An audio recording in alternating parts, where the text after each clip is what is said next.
बेदरकारपणे car चालवून 5 लोकांना चिरडणाऱ्या सुजाता श्रॉफ विरोधात अखेर सदोष मनुष्यवधाचा गुन्हा दाखल करण्यात आलाय। या दुर्घटनेत दोघांचा जीव जाऊनही सुजाता श्रॉफला काही तासातच जामीन मिळाल्यामुळे एबीपी माझाने या संदर्भात पोलिसांच्या भूमिकेवर प्रश्नचिन्ह उपस्थित केलं होतं। परवाच्या दिवशी विश्वकर्मा आणि शेख कुटुंब खरेदी करून घराकडे परतत होतं। वाहनांच्या रहदारीमुळे या कुटुंबातले 5 जण दुभाजकावर उभे राहिले।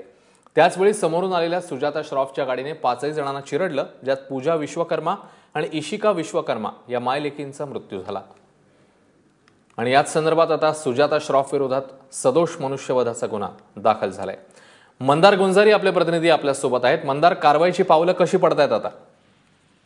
अश्विन, बांधकाम व्यावसायिकांची पत्नी असलेल्या सुजाता श्रॉफ यांनी किती बेदरकारपणे गाडी चालवून हा भयानक अपघात केला हे सर्वांनी सीसीटीव्ही फुटेजच्या माध्यमातून पाहिलं होतं। या अपघातामध्ये विश्वकर्मा मायलेकींचा मृत्यू झाला होता। मात्र आश्चर्याची बाब म्हणजे पोलिसांनी सुजाता श्रॉफ यांच्यावरती निष्काळजीपणे वाहन चालवणं आणि अपघातानंतर निघून जाणं अशा कलमांअंतर्गत गुन्हा नोंद केला। ही घटना परवा घडली, मात्र त्या दिवशी त्यांना अटक केलं नाही, कारण सुजाता श्रॉफ हे एका रुग्णालयामध्ये भरती होत्या। त्यानंतर काल त्यांना सकाळी 9 वाजता अटक दाखवण्यात आली, दुपारी न्यायालयामध्ये हजर करण्यात आला आणि काही तासांमध्ये त्यांचा जामीन देखील झाला। त्यामुळे पोलिसांच्या एकूणच भूमिकेवरती प्रश्नचिन्ह निर्माण झालं होतं।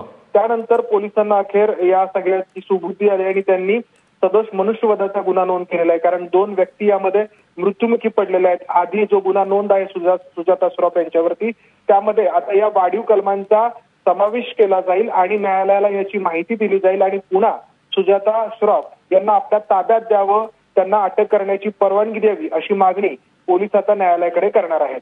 अश्विन, निश्चित मंदार, जसं तू सांगतोयस की आता ही मागणी होणार आहे, मात्र साधारण कधीपर्यंत अटक होऊ शकते त्यांना, या संदर्भात काही कळलंय? अश्विन, उद्या पोलीस न्यायालयाचं कामकाज सुरू झाल्यानंतर न्यायालयाकडे ही मागणी करतील आणि न्यायालयाच्या पुढच्या निर्णयावरती त्यांना अटक होणार की किंवा कधी होणार हे अवलंबून असेल। मंदार, धन्यवाद या सगळ्या माहितीबद्दल।